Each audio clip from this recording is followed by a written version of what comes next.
Ketika Anda berusaha teman-teman, maka mulailah dengan berpositif thinking kepada Allah. Tapi ingat, usaha Anda tidak akan selamanya ada di atas. Mungkin suatu saat akan turun, kan? Mungkin Anda ada di puncak, mungkin suatu saat Anda turun, mungkin kadang ada di puncak, kadang stabil aja. Tapi kalau Anda melihat peluang, cepat kejar selama peluang itu baik.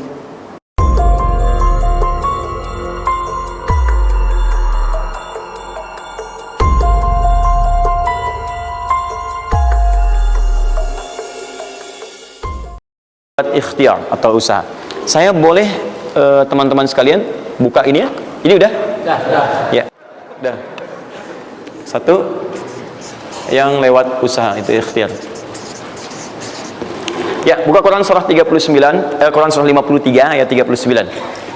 An-Najm ayat 39. Wa allaysa lil insani illa ma sa'a. Wa allaysa lil insani illa ma sa'a. Wa allaysa lil insani, bahkan setiap manusia itu, awas, illa ma sa'a, akan mendapatkan rizki, akan mendapatkan hasil dari apa yang telah ia usahakan dengan sungguh-sungguh. Jadi kalau Anda ingin mendapatkan apapun, mau dapat pahala, dapat rizki, dapat ini, dapat itu, maka semua bergantung yang pertama pada tingkat kesungguhan usaha Anda. Usaha yang serius, yang sungguh-sungguh disebut dengan sa'a, yas'a, sa'yan. Sa'a, yas'a, sa'yan.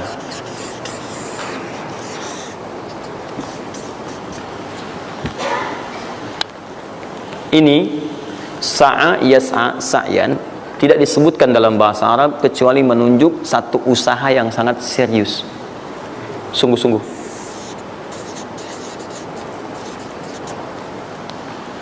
Rizki yang pertama ini sifatnya kata Al-Quran, langsung Allah yang menyampaikan. Kalau Anda mau mendapatkan rizki itu, baik yang sifatnya materi, uang, rumah, mobil, pakaian, makanan dan sebagainya, maka Anda mesti serius usaha. Usaha yang serius. Saya belum bicara bagaimana cara usahanya, tapi Quran ingin membangun komitmen dulu. Anda mau usaha enggak? Anda usaha, saya kasih kata Allah. Tapi kalau Anda enggak usaha, enggak akan turun rezeki. Ya, enggak ada rezeki turun dengan cuman diam aja, enggak ada. Anda mesti usaha. Saat saya berada di Mesir, ada dua mahasiswa itu saling, mereka paham Quran, mereka diskusi ingin membuktikan kebenaran Quran. Yang satu cara berpikirnya benar, yang satu keliru. Yang satu berkata, Allah kan sudah jamin rezeki kita akan diberikan, ya kan? Sampai kita wafat sempurna rizki. Jadi nggak nyari pun pasti dikasih. Cara berpikirnya seperti itu. Ini yang dipakai oleh orang liberal sekarang. Nah, maksudnya logika semacam ini. Yang satu lagi berkata, memang Allah kasih, cuman kita mesti usaha. Dia sebutkan beberapa ayatnya. Yang satu bertahan dengan pendapatnya, dia ingin buktikan, saya masuk nanti ke masjid. Kalau di Timur Tengah itu suka ada zawiyah, tempat-tempat khusus untuk ibadah. Dia masuk ke dalamnya, sembunyi di belakang meja. Nah, di masjid itu suka ada muhsinin, para donatur yang itikaf, kasih makan. Hari pertama semua dikasih, dia tidak, karena ngumpet. Karena perjanjiannya nggak boleh ada usaha apapun. Hari kedua dia masih ngumpet, nggak dikasih, semua dikasih yang ada. Hari ketiga sudah lapar sekali, sudah nggak tahan. Begitu udah dikasihkan, yang muhsinnya tanya, hal min akhar, ada lagi yang lain nggak? DKM jawab karena nggak tahu, kan ngumpet. Nggak ada yang lain. Baik, kalau gitu saya kasih ke tempat lain. Karena beranjak mendengar suara itu, dia langsung kasih kode dengan berdaham. Kaget kan DKM. Begitu dibuka, ada orang ngumpet di belakang meja, sudah kelaparan. Akhirnya dia ada orang satu lagi di sini, langsung dikasih bagiannya sampai dengan 3 bungkus. Begitu dikasihkan itu, teman yang kedua tadi yang mengatakan mesti ada usaha, langsung mengejar pada teman yang bersembunyi. Dan dia katakan, kan saya bilang dari awal, rezeki itu mesti dicari, walaupun dengan sama. Saya juga sama, Ustadz pemateri misalnya kan, begitu kehausan ya, kan? Nah, misal panitia datang, macam-macam lah. Misal tuh. Enggak, itu contoh. Saya nggak biasa ceramah sambil minum. Ya.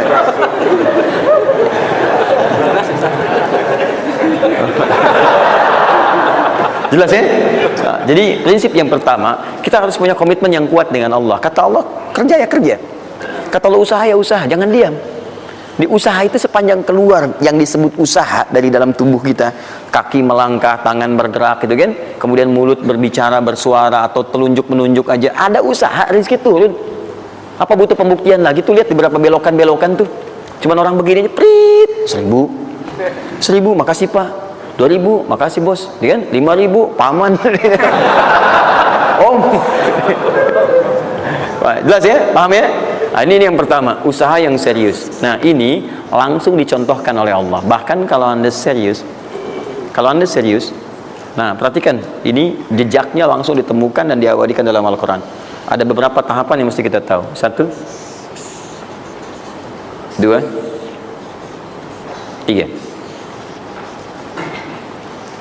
Perhatikan cara keseriusan yang digambarkan dalam Al-Quran.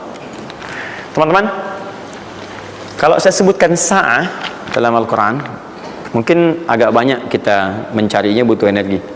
Tapi kalau saya ilustrasikan begini, antum insya Allah akan lebih cepat menemukan. Kalau kita haji atau umrah, kemudian ada ritual setelah tawaf, namanya apa? Sa'i. Apa itu sa'i? Tuh kan, lari-lari kecil. Kalau lari-lari besar, maraton. Kan sudah saya tuliskan di atas. Sa'i itu kan dari sini tulisannya. Ya, dari mana sa'i itu? Safa ke Marwah. Ya, buka Quran surah kedua ayat 158, paling kiri di pertengahan. Innas safa wal marwata min sya'airillah faman hajjal bait aw i'tamara fala junaha alaihi ay yatawafa bihima man tatawwa khairan fa innallaha syakirun alim. Lihat sini. Ibadah ini kenapa dinamakan dengan sa'i? Dan sementara orang sekarang agak kurang tepat menerjemahkan dengan lari-lari kecil. Itu dalam bahasa Arab lari kecil bukan sa'i. Dalam bahasa Arab lari-lari kecil itu bukan sa'i. Ingat baik-baik kalimat ini. Kenapa dinamakan dengan sa'i? Karena di tempat ini pernah ada satu sosok yang sangat bersungguh-sungguh untuk berusaha, sangat serius untuk mendapatkan rizki dari Allah Subhanahu wa ta'ala. Sosok ini datang, diantarkan oleh suaminya. Kemudian ketika diantarkan, ternyata ini yang paling menarik. Ini yang saya berikan 3 panah ini.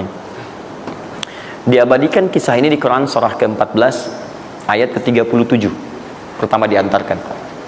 Ya, begitu tiba suami istrinya dengan anak yang baru lahir, tiba-tiba langsung bermohon kepada Allah. Perhatikan, bukankah Allah pemilik rezeki? Masih ingat tadi teori di awal? Pusat rezeki ada di mana? Baik. Nah, ini teman-teman sekalian, kaidah yang pertama, kalau antum ingin berikhtiar berusaha, maka hal yang pertama dilakukan adalah mendekat dulu kepada pemiliknya.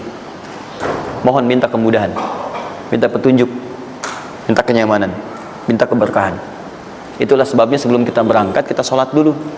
Sholat subuh, sholat fajar, menghadap, usahakan. Makanya Nabi setelah selesai sholat, itu selalu minta kepada Allah diberikan petunjuk mendapatkan rezeki. Ya, yang di Ibnu Majah nomor hadis 925 itu, Allahumma inni as'aluka ilman nafi'a wa rizqan thayyiba wa amalan mutaqabbala. Minta. Kalau dalam bahasa kita, ya Allah berikan saya hal yang bermanfaat, ilmu bermanfaat dan rezeki terbaik di hari ini. Minta. Nah, begitu sampai beliau bermohon pada Allah, Rabbana inni askantu min dzurriyyati biwadin ghairi dzi zar'in inda baitikal muhram. Perhatikan ya. Ya Allah, saya bermohon kepadamu, engkau yang merawat kami, memerhatikan kami, memberikan rezeki kepada kami. Sifat rububiyah yang disebutkan namanya Rabb. Begitu meminta kepada Allah, ya Allah sekarang saya diperintahkan olehmu sebagai tawadu. Nabi Ibrahim mengatakan, saya menempatkan sebagian keturunan saya, istri saya, anak saya di satu tempat yang sangat gersang. Enak bayang nggak? Tempatnya gersang, gunung-gunungnya itu, batu-batunya itu rapat luar biasa, kerasnya luar biasa, dan nggak ditemukan sumber air di situ. Artinya ini kondisi yang paling dalam lah, ya. Kondisi yang paling sulit didapatkan. Jadi selevel tumbuhan pun nggak ada. Jadi saya mau katakan begini, lihat ya. Anda pergi ke satu tempat, Anda berusaha tuh masih ada, Google-nya ada, bangunannya ada, kendaraan ada, modal ada, tinggal kelihatan semuanya jadi aktiva semua tuh. Tinggal kita olah aja. Ada orang yang pernah mendatangi tempat yang semuanya nggak ada bahan-bahannya. Bayang ya, kosong. Tuh, saya pernah satu kali waktu ada krisis itu, beberapa ke belakang, itu semua showroom macam-macam itu pada jatuh. Dan saya diundang ke Hyundai untuk ngasih motivasi, ngasih training. Pertama kali saya dibawa itu, teman-teman sekalian, saya dibawa ke showroom mereka, selapangan tuh, isinya mobil semua. Mobil, apa perkataan pertamanya? Kata manajernya, Ustaz, itu biasanya kami kosong nih. Sekarang banyak seperti ini katanya. Mohon nanti diberikan gambaran seperti apa kami mesti semangat macamnya. Saya bilang, Pak, Bapak itu luar biasa ya. Tahu nggak Pak? Orang yang pertama kali menemukan mobil, jangankan mobil begininya, bahannya aja susah nyarinya. Masuk kemudian ke showroom aja nggak ada. Di belakang rumahnya cuma otak-atik cari bahan macam-macam. Jadi yang sederhana. Ya dari situ aja jadi mobil. Bapak sekarang udah ada mobilnya, tinggal dipasarin aja. Nah sekarang banyak orang banyak mengeluh. Nabi Ibrahim dulu cuman bawa istrinya ke tempat yang gersang luar biasa, nggak ada potensi apa-apa, materinya kosong, itu gersang, tumbuhan nggak tumbuh. Apa yang terjadi begitu sampai di situ? Satu kalimat ketika meninggalkan Ibrahim istrinya Sayyidah Hajar dengan anaknya Ismail alaihissalam, maka pertanyaan pertama dalam satu riwayat, ahadza min amrillah, apakah semua ini ketetapan Allah? Maka dijawab bala. Perhatikan prinsipnya, selama ini ketetapan Allah, maka Allah tidak akan menyia-nyiakan saya. Dan rizki telah Allah tetapkan kepada kita, maka Allah tidak akan pernah menyia-nyiakan kita. Paham ya? Jadi kalau Anda ditempatkan di kondisi apapun, bahkan mulai belum bekerja, baru lulus kuliah, bahkan mulai baru membuat satu bisnis misalnya, atau macam-macam halnya, ingat, ada yang lebih buruk kondisinya daripada Anda, yang semua bahannya bahkan belum didapatkan. Dan dia yakin dengan Allah. Sepanjang Anda punya Allah, maka semua akan mudah bagi Anda. Ini prinsip yang pertama. Jelas ya? Nah, kalau sudah paham sampai sini, belum berhenti karena ada komitmen untuk usaha. Apa usahanya? Maka Ismail menangis satu saat dan Allah tetapkan asinya nggak keluar dari ibunya. Begitu tidak keluar, nah anak ini kan pasti bergejolak. Tangan bergerak, kaki bergerak, disimpan di bawah. Saat bergerak itu kakinya menghunjam ke tanah, tangan bergerak, nggak keluar apapun. Ibunya ini yang menempuh usaha yang sangat serius untuk mencari. Dia tahu kalau cuma diam nggak akan datang. Maka ibunya menerapkan satu ketentuan pertama yang nanti diabadikan dalam Al-Quran, yaitu teori rezeki dengan ikhtiar, mencari cara yang serius. Nah, cuma apa yang akan kita keluarkan saat ini terlepas dari usaha apapun yang Anda kerjakan saat ini. Tapi teori dasarnya adalah ketika Anda menempuh usaha yang serius ini, ada beberapa tahapan yang mesti Anda lalui. Persoalannya, waktu saya sudah habis 9:30. Nah, saya mau minta sedikit aja, boleh nggak saya tambah 5-10 menit? Alhamdulillah. Nah, satu, saya agak cepat ya, saya agak cepat. Satu, ya. Pak, yang pertama beliau lakukan, beliau kemudian mencari itu dengan semangat, naik ke satu bukit. Naik, bukit apa namanya? Kapan bukit itu dinamai dengan Sofa? Ini persoalannya. Belakangan kan? Belakangan, setelah itu bukit Sofa. Dari mana munculnya Sofa? Sofa itu kan kalau kita gali dari akar katanya, ya berasal dari kata tasfiyah. Ya, sofa, yasfi, sofyan, wa tasfiyatan, wa sofian, wa sufyanan. Kalau pakai sin, sufyan, kalau pakai sod, sufyanan. Sofiyun. Tasfiyah artinya menyaring sesuatu yang kotor, sehingga yang bersih aja yang kelihatan. Kalau Anda menyaring sesuatu, saring, bersihnya itu ada, kotornya hilang, dibuang. Itu namanya tasfiyah. Pakai ta, sod, fa, ya, ta. Ini hasilnya disebut dengan sofa. Orangnya disebut dengan sofi atau sufi, perempuannya disebut dengan sofia. Jadi kalau ada yang namanya misalnya sufi atau sofia, ini orang yang mampu menyaring segala yang kotor dalam dirinya sehingga yang keluarnya yang baik-baik aja. Kalau bicara ada yang provokasi, mau ngucapan yang kotor dia tahan, keluarnya yang baik. Mau melihat yang kotor dia palingkan, dia yang baik. Itu sofia. Perempuannya, laki-lakinya sofi, ya, atau sufi. Baik. Nah, sofa, kenapa disebut dengan sofa bukitnya? Karena pada saat itu, walaupun tidak ada modal, situasinya sulit, beliau bisa menyaring keadaan dirinya sehingga menghilangkan yang kotor-kotor dalam benaknya dan yang ada cuma prasangka baik kepada Allah Subhanahu wa taala. Maksudnya Pak, kalau Anda ingin memulai usaha sehebat apapun, walaupun nggak ada modal, nggak ada apapun, hal pertama modal terbaik yang Anda mesti lakukan adalah berprasangka baiklah kepada Allah Subhanahu wa taala. Safa. Positive thinking kepada Allah. Allah sudah janjikan kepada saya, maka saya akan memenuhi apa yang Allah perintahkan dan akhirnya Allah memberikan apa yang dijanjikan. Betul ya? Kalau Anda memulai dengan perasaan yang baik, yang positif, nanti Allah akan angkat Anda berada di puncak seperti Sayyidah Hajar naik ke atas bukit itu. Jelas ya? Dan perasaan Anda pun akan enak. Tapi kalau belum apa-apa Anda sudah negative thinking kepada Allah, maka mohon maaf, jangankan rizkinya, maka usaha Anda pun tidak akan maksimal, effortnya akan sangat kurang. Anda baru mau ke kantor, terus tiba-tiba melihat mendung, ya, terus orang udah mulai macet, terus negatif muncul di situ, ya mendung, macet. Terus apakah dengan mengatakan ya mendung dan macet, kemudian macet itu akan terurai? Mendung itu akan sirna? Tidak. Sampai Anda bikin status pun nggak akan pernah kelar. Ceklik hari ini Bekasi macet, terus Anda ngapain? Jadi kalau Anda mau mengawali sesuatu, maka positive thinking kepada Allah. Bismillah, Allah yang bikin mendung, Allah yang bikin terang, nggak ada bedanya. Bismillah, saya diperintahkan, saya jalan. Tak bisa, kemudian saya coba cari alternatif. Macam Anda usaha, paham ya? Nah, kemudian bukankah seseorang berusaha itu ingin mendapatkan sesuatu? Puncak hal yang diinginkan, yang diharapkan itu bentuknya rizki. Tapi sifat ingin mendapatkan sesuatu, puncaknya disebut dengan marwah namanya. Sesuatu yang sangat diharap, diinginkan, marwah. Perhatikan baik-baik. Ya, saya mau tanya begini, dari sofa ke marwah, berusaha dengan serius Sayyidah Hajar. Lihat sini, sofa itu kan di atas kan, terus turun kan, turun, tahan sini. Begitu ke sini, melihat ada peluang di sini, terlihat seperti ada oase, maka dipercepat jalannya.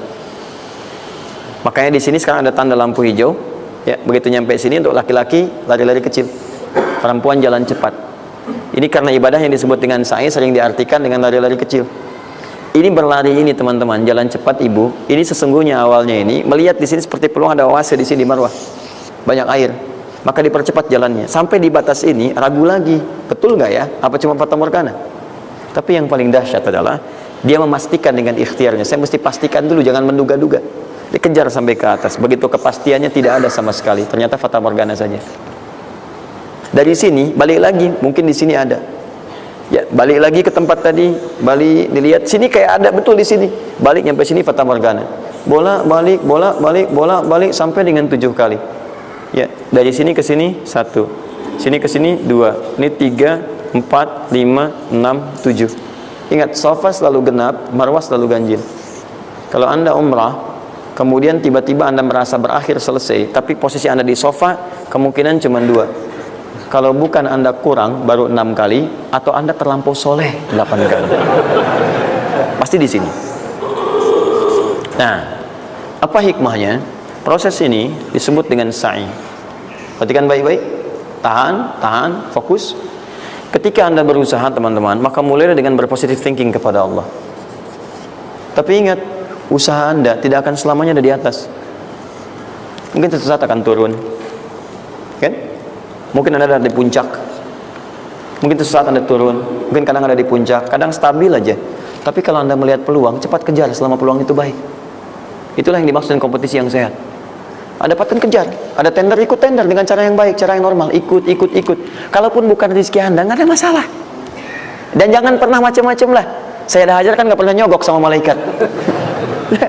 Malaikat cepat sini dah gitu. Saya kan istri Nabi gitu kan. Kalau minta apa saya kasih, kan nggak pernah. Ya biasa aja bolak-balik. Ya walaupun mungkin ketika Anda kejar itu bukan bagian Anda, mungkin cuma fata morgana, nggak ada masalah. Saya kasih rahasia besarnya. Sepanjang Anda betul-betul ikhtiar dilakukan karena Allah, maka perhatikan baik-baik. Kadang-kadang Allah seakan menunda apa yang menjadi hak Anda, bukan ingin menunda dan membiarkan Anda tidak mendapatkan sesuatu, tapi ingin memberikan semua nikmat secara sempurna. Karena di atas itu ada nikmat pahala, ada nikmat doa, ada nikmat istighfar, ada nikmat usaha, dan nikmat hasil yang tiada terputus, tidak terputus. Lihat sini. Kalau antum sehari berusaha nggak dapat apa-apa, memang mohon maaf hasilnya belum dapat diraih, belum dilihat tuh. Tapi bukankah pada saat itu doa antum akan bertambah? Ya. Bukankah malamnya salatnya nambah? Tahajud? Ya. Bukankah di situ kadang-kadang kita istighfar, ya Allah? Teman-teman, bukankah istighfar menggugurkan dosa? Bukankah berdoa menambah harapan, mengakumulasikan sesuatu? Bukankah tahajud menambah pahala lagi? kadang-kadang yang diinginkan oleh Allah pertama kali bukan dunia dulu. Ketika Allah mencintai seorang hamba, dia akan berikan pahala akhirat dulu. Karena dunia itu sifatnya sementara. Hei fulan, kamu kemana aja? Kemarin kamu jauh dari saya, baru sekarang kamu pikir dekat dengan saya. Saya nggak pengen kasih dunia dulu, dunia itu kecil.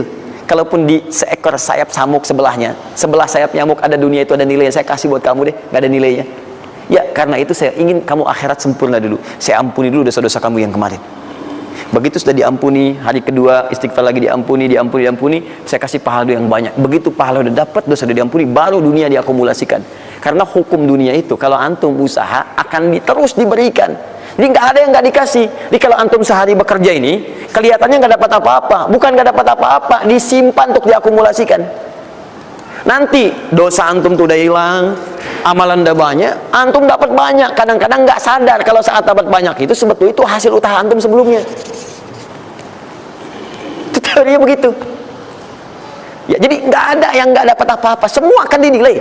Sepanjang antum bergerak dikasih, dan antum buktinya hidup juga. Sampai ke hari itu kan masih hidup, bisa makan juga di hari itu, bisa beraktivitas juga, sehat juga dan sebagainya. Belum dapat apa. Makanya kata Nabi, yang hari itu ada makanan, dia orang kaya sebetulnya. Kalau besok masih ada lagi, kaya banget. Antum sampai sebulan masih ada cadangan. Ini kenapa kita mesti berkeluh kesah? Dan belum tentu hidup juga sampai besok. Yang tuh mau ngumpulin apa? Nah, maka prinsip yang terbaik adalah ketika antum berikhtiar, ikhtiar usaha yang maksimal. Tapi jangan khawatir kalau antum kerja sehari nggak dapat, 2 hari belum ada usaha. Jangan khawatir teman-teman sekalian. Rumus yang mengatakan semua ketika badan bergerak maka rezeki dituliskan untuk keluar. Tapi kadang-kadang ada yang Allah inginkan lebih besar dari apa yang Anda harapkan. Apa yang Allah harapkan ikutkan ke situ, maka Anda akan mendapatkan akumulasi bagiannya. Itu yang dilakukan oleh Sayyidah Hajar. Begitu beliau kemudian naik ke Marwah, nggak dapat, naik ke Safa nggak dapat. Apa pernah tertuliskan dalam riwayat sedikit aja Sayyidah Hajar mengeluh? Tunjukkan kepada saya kitab mana yang pernah menunjukkan riwayat ketika bolak-balik itu kemudian Sayyidah Hajar berkata, ya Allah, saya kan istri Nabi, saya kesini memenuhi perintahmu ya Allah, ini udah capek kenapa belum turun juga? Pernah nggak? Kedua, ketiga, keempat, kelima sampai ke yang ketujuh, begitu sampai di Marwah baru kemudian diakumulasikanlah itu. Apa yang terjadi? Ibunya yang usaha bolak-balik. Airnya keluar dari mana? Anaknya, kakinya kemudian menghentak lagi. Tiba-tiba keluar air dari situ.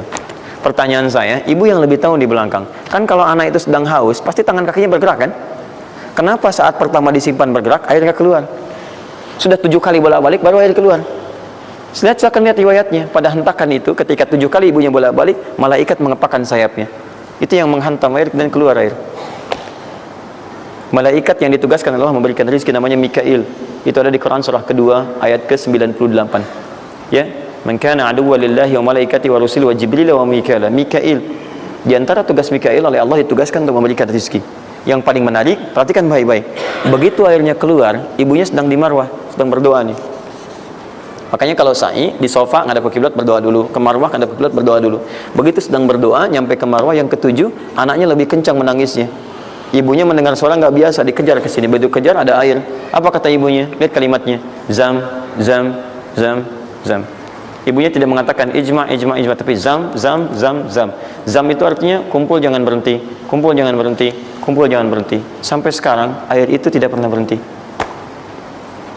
Perhatikan bagaimana akumulasi pekerjaan seorang ibu yang sangat serius menghasilkan rezeki bukan hanya untuk dirinya, untuk anaknya, cucunya, cicitnya, dan berganti generasi sampai kita sekarang. Kita aja ke zaman Nabi Muhammad, itu teman-teman sudah lewat 15 abad. Nabi Muhammad ke Nabi Ismail 29 generasi. Satu generasi bisa ribuan tahun. Nabi Muhammad ke Nabi Musa aja 2000 tahun, ke Nabi Isa 600 tahun. Sekarang ke Nabi Ismail 29 generasi. Muhammad bin Abdullah bin Abdul Muttalib bin Hashim bin Abdul Manaf bin Qusay bin Murrah bin Kilab bin Ka'ab bin Ghalib bin Fihir bin Malik bin Nadar bin Kinana bin Khuzaimah bin Mudrika bin Ilyas alaihissalam bin Nizar bin Mudar bin Ma'ad bin Addan bin Adi bin Adri ya bin Muqawwam bin Nahur bin Tari bin Ya'rub bin Yasub bin Nabit bin Ismail alaihissalam. 29 generasi. Yang bisa mengulang 29 ini saya bebaskan paspornya untuk menghafal Quran di pekan depan. Silakan. Boleh, silakan. Tapi kalau salah satu tambah 1 ayat. Jelas? Terakumulasi. Maka boleh jadi kita berusaha bekerja sehari belum dapat, 2 hari dagang belum dapat, tenang. Begitu antum 3 hari tiba-tiba dagangan diborong habis. itu sebetulnya usaha antum yang sebelumnya, tapi antum dapat bonus ampunan dosa, pahala, macam-macam. Maka jangan mengeluh.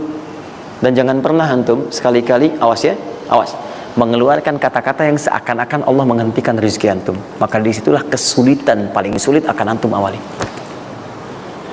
Ya Allah, apa engkau nggak sayang dengan saya? Saya perlu usaha apa lagi? Kenapa belum diberikan juga? Dan sebagainya. Itu kadang-kadang membuat seseorang kalau sudah kehilangan arah seperti itu sampai meninggalkan agamanya, itu yang paling fatal. Paham ya? Keluarkan.